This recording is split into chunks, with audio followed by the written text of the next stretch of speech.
हवामान विभागाच्या अदमासाप्रमाण राज्यात शुक्रारा दिसभर पावसाची पीरपीर चालूच आशिल्ली। वाळपय तशेंच पेडण्या पावसाचे प्रमाण चड आशिल्ले। गडगड तशेंच वारो चड नाशिल्ल्यान पडझड जावंक ना। विजेचो आपालिपा मात सगळ्याक चालू आसलो।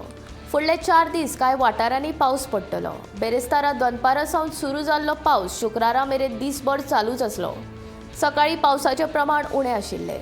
दनपारा उपरांत प्रमाण वाडले। पावसाक लागून लोकजीण विस्कळीत जाली। रस्त्याचेर उदक साचपा सयत अदीमदीं झाडांच्यो खांदयो पडपाचे प्रकार घडले। फाटले 24 वरांत वाळपय सगळ्यांत चड 67.5 मिलीमीटर, पेडण्यां 65.8 मिलीमीटर पावस पडलो। सांखळे 64.5 millimetre, Madgaon 62.3 millimetre, Mapusa 27 millimetre पावसाची नोंद जाल्या।